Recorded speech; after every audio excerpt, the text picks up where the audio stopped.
Bongo etondaka motema na ngai esika basantu basanganye basimoli maboko likolo lola na nzambe mama etondaka motema na ngai esika basantu basanganye basimoli maboko likolo lola na nzambe mama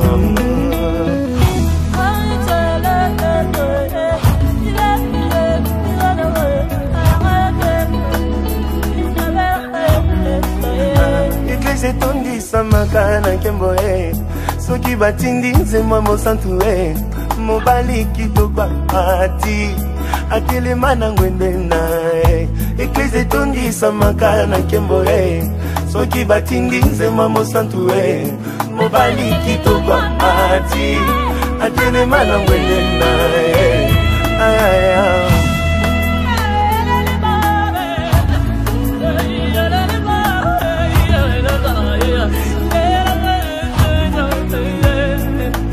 la mayele na ngai babaka baboyi kosala semblant balobi mitole ezimbi na bango te bamemeli yo nkembo libela elekela mayele na ngai babaka baboyi kosala semblant balobi mitole ezimbi na bango te bamemeli yo nkembo libela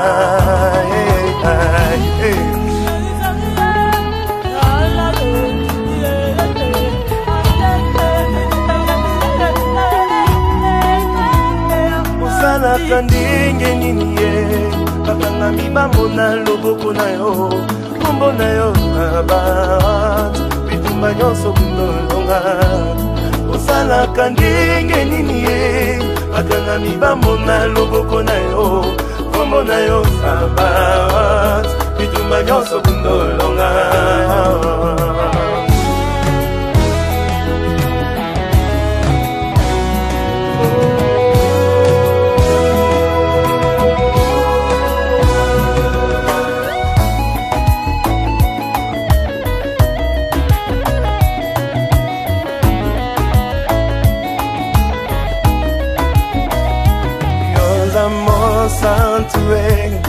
Yours amor sanctuary, yours amor sanctuary, yours amor sanctuary. Okokani na motote, Yahweh. Yobonga na bonzambe, Yahweh. Chantez avec moi.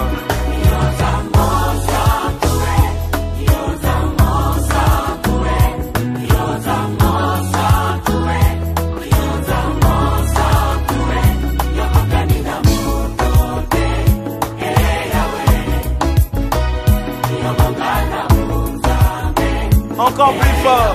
Yola, yola, yola. Hey.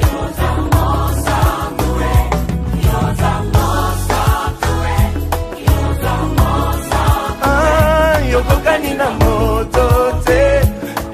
Yahweh. Ah, yobonga na bonzambe.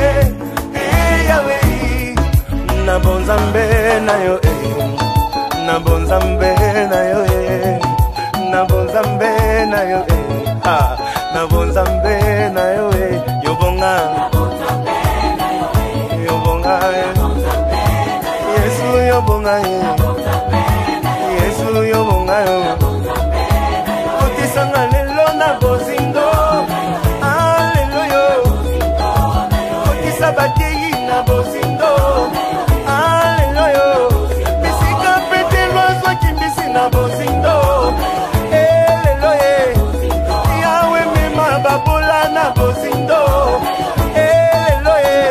Shalom, shalom. Nzamba pambola biso. Shalom, shalom. Esika tozwami. Kolo amona biso. A pambola biso nyoso tokoti na pokwa lelo. Nzamba kanisela yo. Yo mtu sokoti na mukona lelo. Nzamba wana za malamu. Oyo a permettre to mona na lisusu mukona lelo. Parce que banda ane bandi nanu tomonani lisusu boyete première émission na bandi lelo nzamba zwa lokumu yo muto okoti lelo partager message pona lokumu na nzambe partager pour na bande comme sous balanda.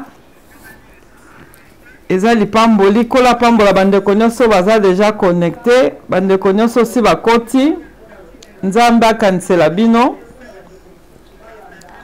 Nzamba pambola ba femme engagée o baza déjà en ligne. Nzamba pambola bande konyoso bazokota sikoyo. Pe nzambe yeba na kopambola yo mutokoti na pokwa na lelo.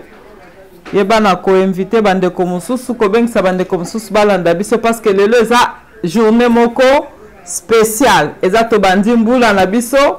Tobandi année 2019. Donc message ezali que année 2019 eza message oyo tokolobela na année oyo o Nzambe apesi. Amen. Avant nyonso na ko banda ko bondela alingi yo po bondela nde to banda toujours. Esiko za bondela ngape na bondela. Yebisa Nzamba lobela yo. Yebisa Nzambe a touché yo. Seigneur te pesi yo merci parce que oza malamu to pamboli yo. To tiki moma o na maboko na yo ke molimo mo santu kamba biso de début jusqu'à la fin na kombo na Yesu. Amen. Bien aimé, Nzambe a pambola yo akanisela yo, lola efuta yo, yo mutokoti. Nde tozoloba toujours toza na année na biso oyo ya sika 2019 yango na thème na biso lelo pe ote na ngozali l'année 2019 Dieu changera ta situation. Donc situation ata soki eza ndenge nini mikolo nyonso nde tobandi bweti tosuka na wana tokoma na 2020 sengeli tomona loboko na Nzambe esengeli tomona Nzambe wana kosala yango na ye na message oyo Nzambe atininga ko mosakoli mpona kotalisa biso ke année oyo Nzambe azo changer ba situation. Nzambe azo changer ba vie ya bato ebele.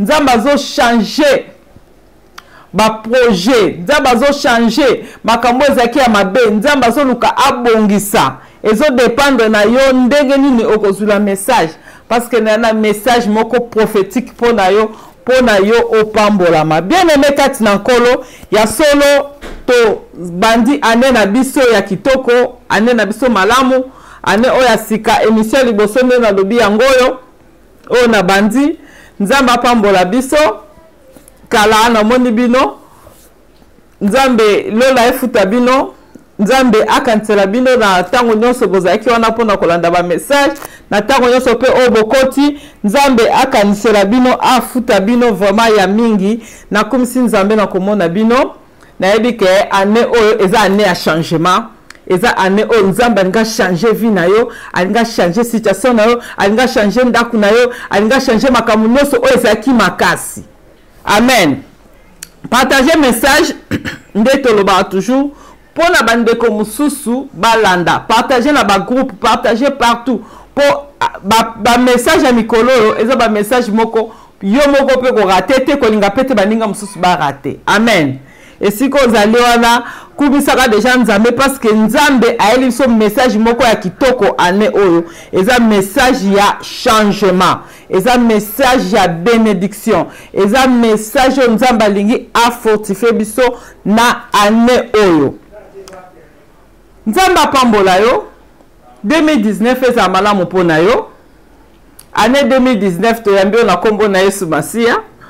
Tolingi ete bana na Nzambe pe bande nyonso balanda biso bazala bien. Ba maladie wana ba problème etika bango na kombo na Yesu. Amen. Kola pambola bino. Bien aimé kati na kolo nde na uti koloba wana. Thème na biso toyenda ngo l'année 2019 Dieu changera ta situation. Le bas amen esiko ozali parce que yango ko salama yango molimo na Nzambe atininga na loba yango ko salama ndenge na lobaka toujours na ena prophétie. Donc tango nazo loba ke année oyo molimo na Nzambe ebisinga azo changer situation na yo azo changer vie na yo eza bongo parce que Nzambe yango ko sala. Bien aimé kati na kolo Bible ezotalisa biso na mukana na Deutéronome. Nzambe amona ki pepe na evanda ki tango mulai place moko ezo tourner kaka place moko ye moko tu Nzambe sepelite ayeko yebisa bango kalobi te Bon, on met les place au Seigneur bo changer. C'est au but total la mukana Deutéronome. La mukana Deutéronome chapitre 2 verset 1 verset 1 à 3. Place wa pinzamba zo bisa bango. Amoni ke pepe na ba umeli bien aimé na emo na tanga ka na téléphone na bo limbisa pona écriture ya Bible mo bima muke. Nzambe azomona ke pepe ne ba umeli tangu mulai. Nzambe amoni ke bazo tourner place moko. Nzambe amoni ke vina bango zo kende musika te. Nzambe amoni ke pepe bavandi na montagne wana bazo bouger te. Nzambe ebisi musali na ya lobi. Vous avez assez tourné autour de cette montagne. Bon, umeli na tango mulai na montagne oyo bo tourner. Si qu'on a minute dirigez-vous vers le nord. Nzambe yemoka lobi, vous avez assez tourné autour de cette montagne. Donc Nzambe qui komona ke pepe na ye ba tourner ebele ba tourner mingi na montagne esengeli ba déplacer. Esengeli ba changer, esengeli ba kota côté mosusu, esengeli ba talisa côté mosusu parce que ba vanda kitango mulai place moko, ba vanda kitango mulai esika moko, ba vanda kitango mulai na kolela, ba vanda ki peut-être tango mulai na kolelo moko, ba vanda ki peut-être tango mulai kaka esika moko bazotala na bazozonga la balamuki na tongo vika kandenge moko. Nzambe ye moko ekotala lobiti bozo tourner kaka vina bino zo tourner kaka. Si qu'on a minute oyo esengeli bo telema. Bo kende place mususu. Bien aimé kati na nkolo. Na lingi na yebisa mutu moko na pokwa na lelo. Yo ozo tourner place moko. Yo ozo vie zo tourner place moko. Yo o makambo zo simba te. Ozo tourner kaka place moko. Lelo na yeko yebisa yo. Eza juro Nzamba linga changer situation na yo. Nzamba linga telemisa yo lisusu. Nzamba lingi olongwa na position wana. Bien aimé kati na nkolo. Tala ndenge na oti koloba ke 2019 o eza année ya changement. 2018 au tourner peut-être qu'à place moko. 2017 aux équipes qu'à tourner place moko. Bane o le ka ebele vie ezaka kandenge moko makambo zo changer te, makambo zo simba te, makambo zo ko avancer te, makambo zo kende liboso te. Yango no moni awa Nzamba yo kotalisa bango ke habité. Bon, on met les places au Seigneur, il faut changer. Bon, ça tourner. Et ça, la moto mokazo landangai. Vina ezo kende libo sauter. Ozo tourner ka place moko. Vi ezo changer te. Bien aimé kati na nkolo. Année passée, ba makambo ozalaki nango ana ba 2019 ba symptôme ngo pozo mondango. Maladie oyo ozalaka nango banda kala ti siko ezakaka. Ba problème oyo nango ezakaka ozo tourner ka place moko. Nzamba azo sepela to tourner place moko na yeko yebisa yo Nzamba lobi azo changer situation na yo. Oko continuer na ko tourner place moko te, oko continuer na ko vendre place moko te, oko continuer na maladie wana kaka te. Parce qu'il y a des situations comme ça. Maladie wana kaka o banda nango 20 à 30 ans ezakaka. Ba demo wana nde bakanga yo 20 à 30 à 10 ans 5 ans ezakaka. Zamba komona même peuple na ba vandi place moko lobité bo tourner tango mulai awa esengeli bo déplacer. O tourner tango mulai na vie. Ozo mekozo simbate. Chaque année ndenge moko. O lamuki na tongo ndenge moko. Osala musala boye ndenge moko. Ozo musabe makamuka kezo simbate. Yango nga na pokwa na lelo na eko prophétiser po na yo. Année oyo. Eza année o Nzambe. Alinga consoler yo. Eza année o Nzambe. Alinga changer position na yo. Eza année o Nzambe. Alinga changer vie ya bana na yo. Eza année o Nzambe. Alinga changer situation na yo. situation nyonso oza nango ko bangelo ko mokote parce que lelo na pokwa na lelo nzamba lobi o tourner déjà tango molai na likambo wana ozo tourner ka na likambo wana ozo tourner ka na vie wana ozo zonga ka na kozanga papier wana ozo tourner ka na kozanga mobile wana ozo tourner ka na kozanga banda wana donc année passée ndenge bota kite année o pozo mona ka ke esprit wana sérénité zo landa o kaka année passée ndenge bala kite année o pozo mona ka ndenge moko ba année o eleka la koka ka ndenge moko yango na pokwa na lelo na eko kata ba lien wana au nom de Jésus-Christ de Nazareth. Yo chaque année comme mona ngo normal et c'est normal té quand ndenge vino me makana na tongo ke musala na poko yo le moko esengeli ko changer. Alors nzambe pe na lola lobite okoko tourner place mon côté esengeli ko changer. Ya on a ko prophétiser le kola mosakoli na pokwa lelo. Vi na yo ane oyo ezo changer na kombo na Yesu. Famille na yo ane oyo ba situation no c'est difficile ezo changer na kombo na Yesu. Oyo le lisayo ezo tika yo au nom de Jésus-Christ de Nazareth. Alléluia. Yo mutozo tourner place moko oko tourner sous place moko te au nom de Jésus. Alléluia. Il y a des situations comme ça bien aimé ndenge na koki koloba ezana basi mwasi moko na kati na Bible tala na no ba situation de na Bible lelo penza eza émission na sali bosoto bandi 2019 na ye nango pena na esprit moko na lingi yo obika makambo ko continuer ka bongo te makambo fait changer. Makambo ko continuer bongo te oko continuer na ko lela te oko continuer na ba passe te oko continuer na ko souffrir te oko continuer na souci te oko continuer kaka na vie wana te esengeli vie na peut changer. Comment c'est possible likambo ke na ko umela esali ba 10 ans ba 5 ans ba malade esali ba 10 ans ba 5 ans demo na kati nzoto mutu avanda 10 ans 5 ans alonga kate même mutu passe esi la kate non. Yesu azo sepelate, nzamba azo sepelate, biso tozala bongo. Alléluia. Omona mutu 25 ans, 30 ans, 5 ans, 6 ans, aka na situation wana to, non, il faut esengeli échanger. Situation wana esengeli si là. Situation ya mabe esengeli si là, so ya malamu esengeli continuer. Alléluia. Na kati na Bible tozo komona il y avait une femme hein.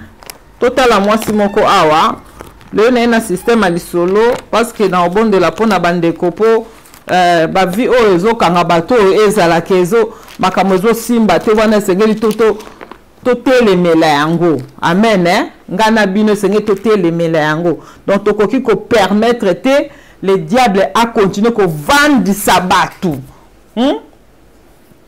boyango ane oboyango tokoki ko permettre yango te.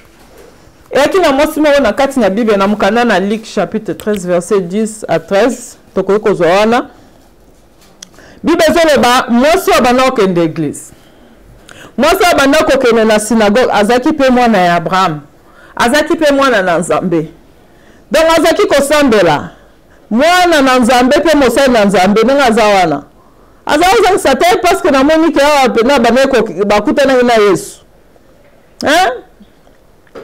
Mais Bible lobby moi si on a qui possédé na esprit ya mabe na besi mabe o bane ko sala ke azala infirme depuis 18 ans tala ba niveau bien aimé 18 ans ba démon bazo tungisa e 18 ans maladie 18 ans azo vivre mabe 18 ans exact 18 semaines te exact 18 mois te siko tala no mutu avant da 18 ans courbé mukongo kaka boy ezalo comme mutavani kaka 18 ans kingo kaka boy ezalo comme mutavani 18 ans na libala ko swana eza vite nzamba zo permettre te 2019 soko za ba situation wana na eko kwesa yango na kombo na Yesu na eko kwesa yango na kombo na Yesu bien aimé na prophétiser bo olobia mais ekokisa mi na vie na yo parce que na message on nzamba pesinga toko solo la yango bo eloko on solo na lingi comprendre pe bima na situation wana situation oyo ya koumela na ba maladie moko umela maladie inane ezebele hein esengeli totelemela yango esengeli kotelemela yango bible ezotesa ke mwasi azalaki possédé donc azo souffrir tango molai. Il y a des gens qui dans le lobby, ils souffrir.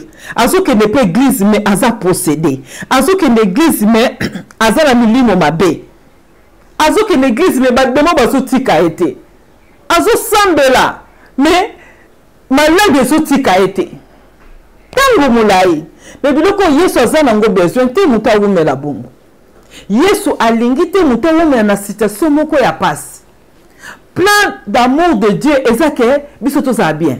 Est-ce que yo koko linga penda ke nzambe ola a créé yo na ngai, akela yo na ngai. Nzambe wana alinga ke yo zaka malade. Vine zaka malade, bien aimé. Nzambe wana okanisi ke azo sepela ke ozalaka na souffrance. Obandaka ko souffrir ti yo kasi ke nzambe tanga ke libiso alingi ke yo zalaka ya kolela ti nzambe tanga ke libiso ke yo za na mokila yo kasi alingi ke yo okufa onyoka makaka ti eza projet na nzambe te eza plan ya Satan plan ya ennemi nde diable alingi a bisoto zaka kolela alingi bisoto souffrir na ba maladie tango molai so tali plan de Dieu projet na nzambe plan na nzambe promesse na nzambe ezake yo zaka malamu ezake tozala en bonne santé ezake ba demo bazana bisote plan na nzambe. Mais comment c'est possible yo continuer na passe ozo continuer na passe ndenge nini eza plan na nzambe te eza le diable nde mutu azotia batu na passe le diable nde mutu azotia batu na malade le diable nde mutu azotia batu na ba difficulté le diable nde mutu azoya kolelisa batu parce que nzambe akokokela biso te po biso ngana auto souffrir te nzambe na biso azabongo te yango zomona ke tango akutanaki na mwasi oyo na synagogue 18 ans ya passe 18 ans ya kolela 18 ans mutatambola kaka boye seka yoka apena mukongo passe tango akutanaki na ye alekisaki ye bongo te atali mwana mwasi oyo ayeke comprendre ke mwana mwasi oyo aza possédé na ba démon mwana mwasi oyo aza na ba esprit mabe besprit wana epesi ye maladie besprit wana ezo rendre ke ye azala courbe besprit wana ezonyokola ye Yesu atikaki aleka bongo te directement alekisi loboko na ye kaka esika Satan asimbaki pe abondeli mwana mwasi wana directement abikisamaki yango nga na pokwa na lelo nalingi natalisa mutu moko oyo umeli peut-être na kosambela na situation na yo umeli peut-être na kosenga epai na nzambe nayebi ba ane osalité ceux qui oza na maladie ceux qui eza ba démon nde na baka edenga na mateya ceux qui eza ki célibat ceux qui ezali ki pauvreté ceux qui ezali nini na kati na libota noto na kati na ndaku na nayebi te mais nalingi nayebisa yo ke Yesu na pokwa na lelo azoleka pe na kati na ndaku na nzala na message esiko ozali banda koyamba grâce wana pe banda koyamba changement wana na kombo na Yesu. Alléluia. Yamba changement wana au nom de Jésus. Plan ya nzambe eza yo bika eza yo oleka na ba moment ya kitoko na ba temps ya kitoko oza na vie ya malamu mais non na vie ya kolela 18 ans mwana mwasi oyo kaka ya kogumbama tala baka ya maladi oyo ezoumela na kati ya bavie ya bato soki tolobi tozwa mutu mususu papa na biso balinga mingi na mukanda na Jean na mukanda na Jean chapitre 5 ye 38 ans talata ya maladie 38 ans bino mi message à lelo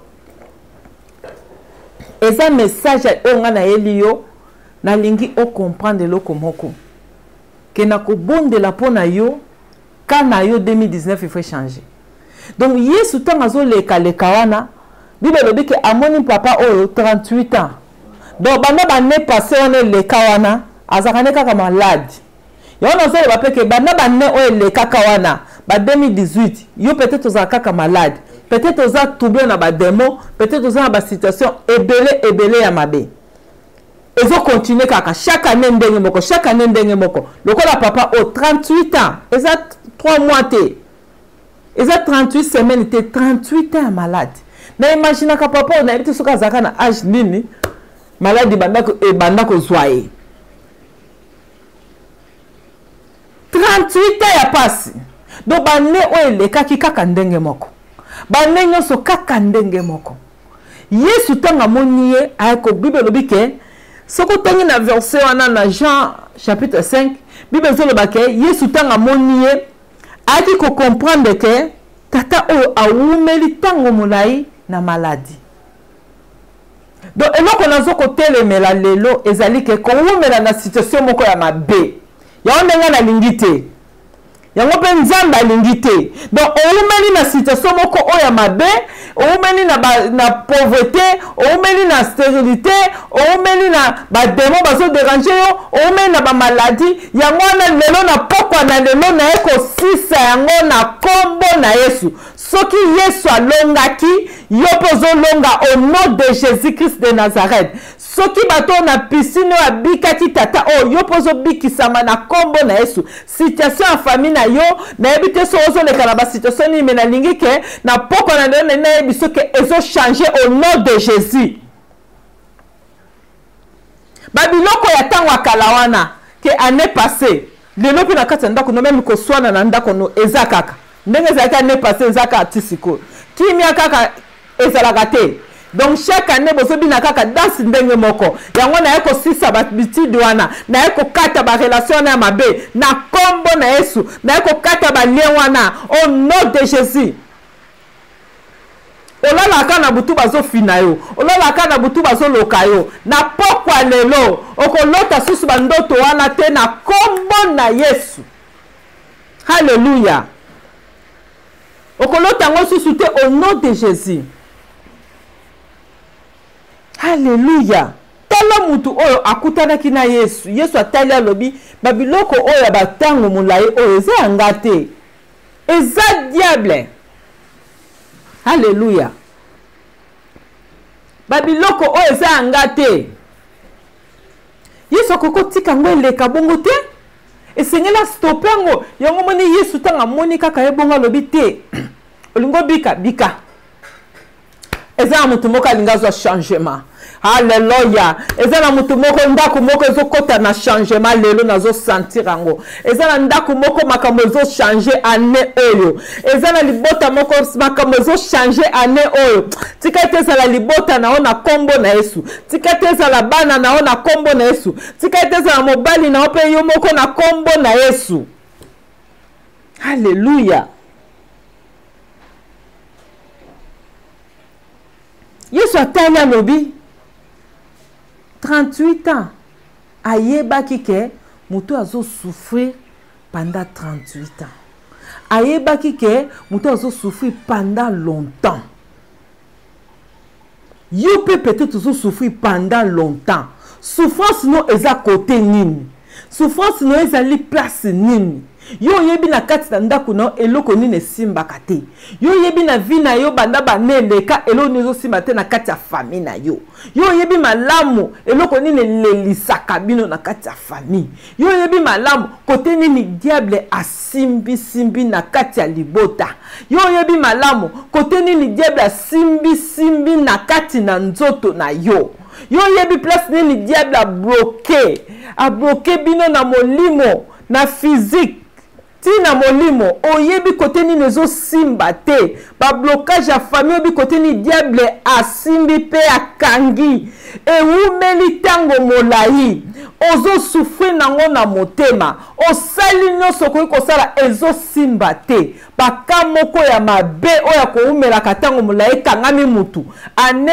eleka yango kaka ane passé yango kaka 2019 yango kaka ezo banda kokota pe ezo luka emeka ko toucher yo yango na eko pekisa yango na kombo na Yesu esika wapi Satan simbi na longoli loboko na ye au nom de Jésus ane oyo eza ane ya changement na kombo na Yesu eza ane o Nzambe alingati ya changement na kati ya libota na yo eza ane oyo Nzambe azo permettre te que ba situation wana ezo place na kati na vie na yo eza ane oyo Nzambe azo permettre te que yo lela eza ane oyo Nzambe alingi te yo souffrir eza prophétie pour na yo Nzambe a besoin te yo souffrir Nzambe a besoin te yo lelaka Nzambe a besoin te yo nyokama yango moni Yesu tant azui contact Nzambe permettre akutani na mama o azaki souffrance dazo aza courbe azo nyokama Yesu atali abibiki sama malgré ba chef à synagogue ba sepela kité mais Jésus abikisaki ye po ayebaki que mama wana azo souffrir na kati na ye. Bien aimé, Nzamba akobikisa yo. Oza na programme ya Jésus-Christ notre médecin. Programme na biso Jésus-Christ notre médecin ane o ebandi susu. O Nzambe o yozo salela. O yozo landa que Jésus-Christ notre médecin aza médecin na yo. Aza médecin physique peu spirituel akokota pe akosala makambo oyo ba médecin mokili ba kokosala te. Ya na benga ka médecin na ngai. Jésus-Christ notre médecin aza pe ya yo. Atali mwasi oyo aye komona ke souffrance atango akala. Esengele sila. Atali tata oyo na piscine aye komona ke papa oyo Bible lobi Yesu amona kike a souffert pendant longtemps. A stoppé encore le bina bikisama a bikisami vina échangeaki donc Nzambe Yesu Nzambe na biso alingaki a changer ba situation na bango ane wana ba ane na bango wana o ba kutana ki contact na Jésus alingaka changer ba situation na bango donc ane oyo pe Yesu azokutana po a changer situation na yo ata situation e tango molai menga na ko ebisa OK Jésus azo changer ngo ane oyo bien aimé kati na nkolo Nzamba azo sepelate oume na situation wana yango tala kaka yo moko nalingi na talisa eloko moko pepe ya Israël bazaki na boumbu na kati na Egypte Nzamba permettre bazala kuna na kati na Egypte ba souffrir ba nyokama mezaki na mukolo moko kaka Nzambe wana yemo atelemi alobi lelo esili b'Égyptien oyo bomona bango lisusu te donc ane moko bo esengele ki makamoko efesila ane moko bo esengele ki Nzambe asala Nzambe aebisi Israël ke nazo sala lelo bozo bima na kati na Egypte Nzambe ye moko atelemi alobi souffrance ifo esila souffrance esengeli esila lelo ane oyo souffrance ezosila yango moni na ye na message apokwa na lelo ke souffrance ezosila malheur ezosila blocage ezosila Nzambe atelemi ayebisi pepe Israël kaka lelo bozoko bima na Egypte ba pasi oyo bokomona ngo susu te fimbu o Pharaon azobeta bino bokomona ngo susu te kolela oyo bokomona ngo susu te, koyokisa masoni oyo bokomona ngo susu te, parce que nga Nzambe na bino na telemi. Peut-être bango nde naloba msuba besanaki na bango na pasi wana bakope komona ngo eza normal, mais Nzambe na bango alobaki ane wana loko asa alobaki bakobima yango na ekobimisa mutu moko na pauvreté bima, na ekobimisa mutu moko na blocage ya famille, na ekobimisa mutu moko na maboko ya Satan, na ekobimisa mutu moko esika bakangaki yo, na ekobimisa mutu moko esika bazoko nyokola yo na kombo na Yesu. Hallelujah. Bename Nzambe ye moko ayebisi bango ke ezosila lelo sengeli makambo changer, lelo sengeli situation na bino changer, situation o bozo vivre eza normal te. Ngai Nzambe na bino na telemi na lobi ete lelo esengeli nyonso changer, lelo esengeli situation na bino changer. Yango na eko prophétiser na pokwa lelo. Lelo situation na yo il faut changer. Année o situation na yo il faut changer. Pasi wana il faut tika yo. Etika yo douleur wana il faut tika yo na kombo na Yesu. Année oyo c'est assez. Nzambe ebisi Israël ke bo vandi bo tourner place moko. Nzamba koko permettre te o tourner kana ba maladie, o tourner kana ba femme de nuit, o tourner kana ba mari de nuit, o tourner kana ba kolela lela. Nzamba ko permettre vine zaka ya kolela lela te. Bano koti libala o sepela kate. Nzamba ko permettre ngote. Nzamba ko permettre ngote. Bando na poto zozo musala te. Nzamba ko permettre ngote. Mutazo permettre babiloko mutazo nyokola c'est le diable za Nzambe te. Yango moni na poko lelo ne nazo ba année 2019 oyo eza année ya changement, eza année o situation on a onyo se sengeli changer. Ata yo moko mesai na situation wana me Nzamba sepeli na yango te, yango atindinga mosali na ye pona koyebisa yo ke année oyo eza année ya lobiko pona yo, eza année oyo ko sonner azoko sonner déjà, azoko beta ngonga pona yo pona libota na yo bien-aimé. 5 ans ya kata libalo zo simba mwana te, esengelo simba mwana année oyo na kombo na Yesu. Esengelo simba mwana au nom de Jésus. 10 ans ya maladie, 5 ans ya maladie, 2 ans ya maladie, esengelo sila au nom de Jésus. Alléluia. Samba sepeli ta lobike ane o esengeli vie na bango changer. Israël a tel et tel lobi biso to osuka api de faraon zo ya Nzamba lobi stop bokobima. Lelo eza jour à changement na vie. Yango nga nazo sakola pona yo 2019 oyo eza jour à changement pona yo, eza année à changement pona yo. Nalingi kaka na prophétiser mikolo pona yo ke sika oyo diable azolelisa ozokisa osoni makambo nyonso ezaki kosimba te année passée. Mais mongongo na Nzambe zoloba, Nzambe azokoloba à travers nga mosali na ye que 2019 eza année oyo sepela, eza année oyo zobota, eza année oyo zobala, eza année oyo zo guérison, eza année o malade zo tika yo, eza année ba porte zo fungwaba, eza année au ministère nozo kende liboso, eza année o ba faire nezo kende liboso, eza année o Nzamba linga sekisa yo, eza année o bandoki bazoko tika yo, eza année o banola na kimia, eza année o banomona suba démonter, o bandolota bango lisusu te. Au nom de Jésus-Christ de Nazareth, na eko longola ba démon na vie na yo, ba mari de nuit, ba femme de nuit, na eko tia divorce, séparation entre yo na bango. Au nom de Jésus, ba o bayaka na butu koloka yo, à partir de lelo soki bayeba komona o moto. Au nom de Jésus, Nzamba linga changer situation na yo. Hallelujah.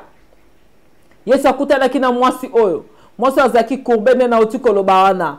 Yesu atali mwasi oyo asepela kite amona ebongo. Yesu alinga ko changer situation na jour wana. A changer ki situation na e. Atie loboko na kati na mokongo na e pe mwasi oyo azbikisa maki.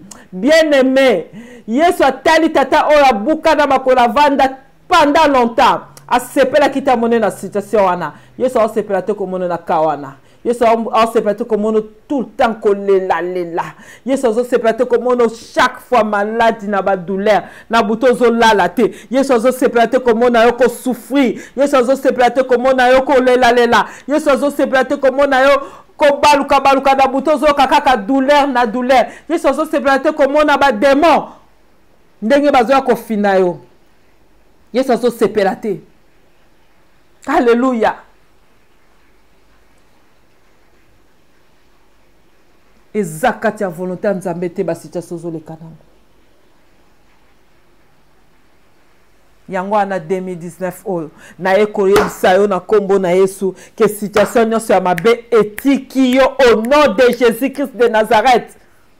Yesu azo leka lokola leka ki mukwana tanga leki devant basi oyo devant mwasi oyo aleki liboso na ye abikisami aleki liboso ya papa oyo ya piscine. Ozaki malade 38 ans abikisami a changé ki ba situation na bango. Nzambe o a changé situation nanga na poko alelo a changé pe situation na yo. Situation o elelisi otango molai. Situation o nyokolio. Situation esali ko za la courbe. Ozo mona musikate. Ozo mona musikate. Et loko ezo sala oza la aveugle. O simba mbongo te. Et loko ezo sala ke o mona kate. Na eko kwese yango na kombo na Yesu. Année 2019. Eza année oyo. Nalina mona ope ozo melisa. Nena mona ope omemi bébé. Hein? Nena mona yope na robe mariage. Nena mona yope ozo sepela. Message na ena ngona pokwa na lelo bien aimé. Eza ba message to partager pendant ba année o nyonso. Eza ba message a changement pona yo. Eza ba message o nzambe. Alinga longola o quelque part, pe atia o quelque part. Mutu aza na miso molimo ako comprendre. Nzamba zo kota na katanda kuna olelo. Molimo mo santo siko zali bien aimé koza na distraction te parce que na bondel. Molimo mo santo azo kota kati na yo. Molimo na nzamba zo yebisa ngai ke eza na ndeko moko azo landa ngai ndeko benganga. Ke oza na kimia te. Na butu lelo diable yaki ko visiter yo. Ozomona ba mari de nuit, tango ozomona ba mari de nuit, tango la muki na tongo bo ozomona c'est comme si outi ko sa ba rapport. Mais eza esprit de mort. Yango na nzambe azo kangole siko zali ozolanda ngai. Nzamba kangola na kombo na Yesu siko zali wana. Bien aimé likambo wana eza likambo oyo ebandi lelo te banda kala. Nzambe alola ayoki kolela no. Nzambe alola akangoli yo na kombo na Yesu. Yango na pokwa na lelo bien aimé na nina lobanelo komoko esiko ozali kozala na distraction te parce que molimo na nzamba azakati na biso. Nzambe oyo atiaki loboko ne kati na Israël pe babimaki na Egypte. Babimaki na maboko ya Pharaon. Nzambe wana pazo bimisa na maboko ya bademon. Nzambe wana pe bimisa ko na 2018 akoti na 2019 eza po mona gloire, eza po lelate. Alors nzambe wana pe kaka yelinga sala na pokwa na lelo. Nzambe wa bikisi batu na kati na Bible ye pa inga bikisa osoko za maladi. Soko za problème ba démon nzamba zo bikisa yo. So za ba problème ya finance ba kambe belebele ba blocage ya famille nzamba zo sala o grâce. Et si ko swami bien aimé. Kanga misu na zo bondela pona yo. Molimo na nzambe a touché yo. Ka o yoza nango na kati na ndako na onde na lobaka. Oyebi yango malamu koleka ngai. oyebi situation na okoleka ngai bien aimé edenga na mate ya situation na wana oyo za nango wana oyebi yango zwa yango pesa yango epai na Nzambe parce que batu oyo tobona kati na Bible babikaki. Tout est possible à celui qui croit na lobakango. Ndenge na côté un message à pokwa na lelo. Eza message prophétique on a ko lobake eza année oyo nenza maninga sa katina. Donc nazomona déjà makambo nzamba zo sa na 2019 pona bana Nzambe. Nzambe ana zo visiter libota na pe bana nayo. Nzambe zo visiter banano amututi na makolo na ko mwa loboko na Nzambe. Voilà pourquoi kozangisaka ba programme te kotaka ba programme. Lelo première émission na yeko banana 2019. Na ye nango pona kotali soke Nzambe nga changer situation moko na kati na ndako na ye. Situation moko oyo so lembi yango comme na suko zo lingo se olingo mona ngote. Alors Nzambe pa lingo mona ngote. Nzambe lola pa lingo mona ngote. Israël pa lembaki na situation na ye akoka susu ngote. Pharaon oyo tola mukatongo yo, tola mukabutu yo. Yo kaka pembe na biso mais un jour Nzamba tele ba lobi nazo kata likambo. Yango Nzamba lola lelo na pokwa na lelo latinga comme servante na lobi nazo kata likambo na yo. Likambo na yo na pokwa lelo sengele zoma ezo solution au nom de Jésus. Parce que na maboko na Nzambe asimbi ba solution. Azoluka bato bazala ba problème. Yo ozana ba problème. Yo ozana ba situation. Yo ozana ba situation difficile. Solution zana maboko na Nzambe. Ye wana Nzambe eko peso na pokwa na lelo. Yamba solution na kombo na Yesu. Yamba solution na kombo na Yesu. Yamba lobiko na kombo na Yesu. Zala libre au nom de Jésus. Ce qui Israël est comme qui libre. Bazala qui délivré na maboko na Pharaon. Yo pe ane oyo. Ozozala délivré na maboko ba démon. Ozozala délivré na maboko ba nganga. Ozozala délivré na ba monde de ténèbres. Ozozala délivré banano délivré au nom de Jésus. Alléluia. Yangwane siko zwami bien-aimé. Nzamba limbisa yo. Pe Nzamba délivré yo au nom de Jésus. Nzamba pambola yo. Pe Nzamba visite yo na kombo na Yesu. Ane oyo ndengo yoki message apokwa na lelo. Yeba ete situation na yo échanger na kombo na Yesu. Oh non c'est zaki koyo kiso soni etiki yo au nom de Jésus.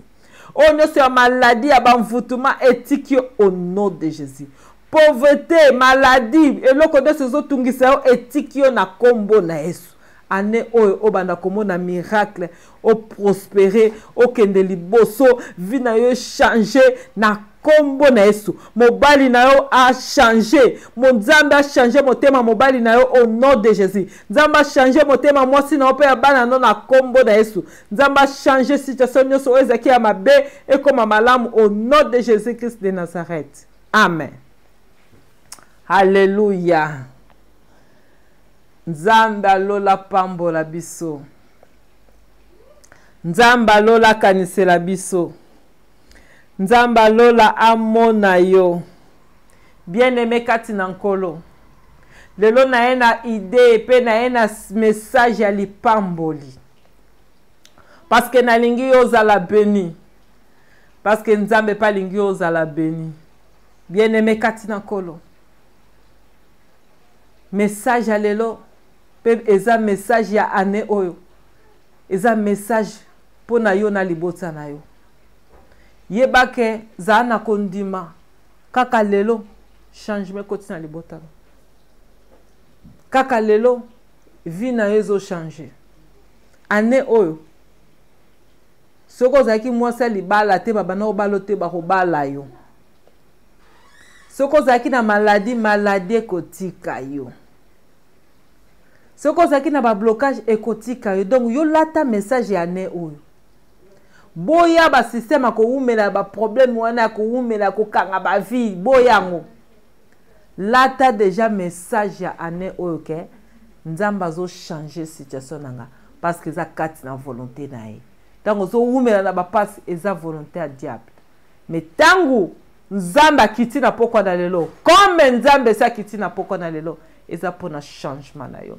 Betela na Yesu maboko esiko zali parce que Nzambe wana na yebi ke sa pambole linga yo. Oza vraiment béni. Nzamba pamboli yo. yo koti message na suka année 2019 eza année ya situation moko eza année ya changement nzambe alola pambola biso bandeko nyonso bokoti na sepeli komona bino nzambe alola kanisa bino ezala année ya changement mpona bino babien aime na pambola basali na nzambe vraiment nzambe apambola basali na nzambe nyonso bakoti na pokwa na lelo nzambe apambola mama na biso mete nzambe apambola papa Ezaïe Saif basali na nzambe oyo wapi bazosoutenir mosala na nzambe makasi nzambe ayeba na kopambola sheri nanga apôtre Dido Likenza nzambe apambola papa na biso momo bomoko ya mboka digital nde toloba toujours nzambe alola pambola ye nzambe apambola mama Pauline vraiment na mosala monene oyo bazosala nzambe apambola bandeko nyonso bakoti nzambe apambola Aneti ndeko Aneti abasele que Dieu te bénisse nzambe apambola mama Clara nzambe pambola nanga mama Belia nzambe pambola sœur Mimi de la grâce nzambe pambola mère Telette Mimi nzambe pambola mama Caroline que Dieu te bénisse sœur Karine nzambe pambola sœur Pamela nzambe pambola yo na basoutien pe na mosala monene oyo ozosala nzambe apambola biso mama Julie nzambe apambola mama Ariette na ba aide nzambe apambola mama Nicole nzambe ayeba na kopambola sœur Karine na mosala monene oyo ozosala vraiment lola efuta yo nzambe apambola bandeko nyonso oyo bakoti na pokwa na lelo na bandeko nyonso oyo bayebi na kopartage message eza esengo mingi na komona bino na présence na bino Léon nzambe apambola yo Guide Versing na de ndeko Gisèle Maria nzambe ya lola amona yo sœur Monica nzambe apambola yo Sibwaya que Dieu te bénisse sœur Lika nzambe amona yo nzambe alola afuta bino nyonso bokoti boza tellement ebele eza vraiment difficile ya kotanga bakombo na bino nyonso nazomona bino boza vraiment ebele nzambe akanisela bino na sepeli na présence na bino ma fille sœur Nathalie elambi nzambe ya lola afuta yo nzambe akanisela bino bien aimé kati na nkolo année oyo nde toti koloba ezala année ya changement mpona biso nyonso na butu ya lelo ntango ozolala yebisa nzambe merci parce que ochange situation nanga naza na kondima ete 2019 oyo eza année ya changement ya makambo nyonso tika butu na lelo ezala butu na kimia mpona yo nde naloba toujours kokanisa mingi te makanisi epesaka maladi pambola nzambe kumisa nzambe na batemps nyonso ozoleka nango me yeba ke lelo eza na message oyo nzambe akitisi na pokwa na lelo eza message ya changement nzambe abatela bino butu eza malamu tokutani dimanche na bolingo na nkolo que Dieu vous bénisse ça na bosani te avant na 6 vraiment communiqué très important église Mepsa toza na kati ya Stockholm toza na Ekdale métro Ekdale so kitika kana omona église Mepsa eza wana na Ekdale shirka tozobanda culte à partir à 14h juste ti 16h30 oza na besoin ya prière oza na besoin ya lisolo olingo kuta na biso so na biso oza bienvenu l'air nyonso koya tokoswana tokoyamba yo pe église Mepsa mosusu eza na Etebor culte pe bandaka 14h à 16h30 bandeko basali na nzambe baza wana oza na besoin ya likambo prière tosambela oza na place ya kosambela te oza bienvenu na église Mepsa maboko na biso afungama mpona koyamba yo que Dieu te bénisse nzamba lola apambola yo afuta yo butu eza malamu mpona biso nyonso bola malamu bola mkamalamu nalingi bino mingi na bolingo na nkolo nzamba afuta bino na kombo na Yesu bye bye.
etondaka motema na ngai esika basantu basanganye basimoli maboko likolo lola na nzambe mama etondaka motema na ngai esika basantu basanganye basimoli maboko likolo lola na nzambe mama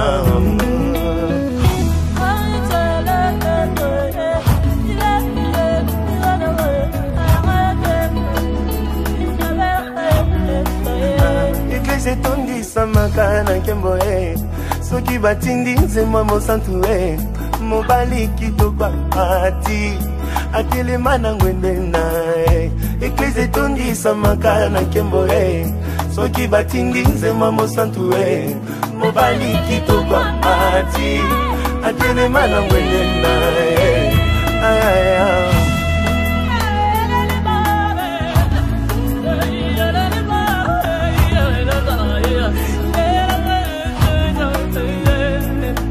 la mayele na ngai babaka baboyi kosala semblant balobi mitole ezimbi na bango te bamemeli yo nkembo libela elekela mayele na ngai babaka baboyi kosala semblant balobi mitole ezimbi na bango te bamemeli yo nkembo libela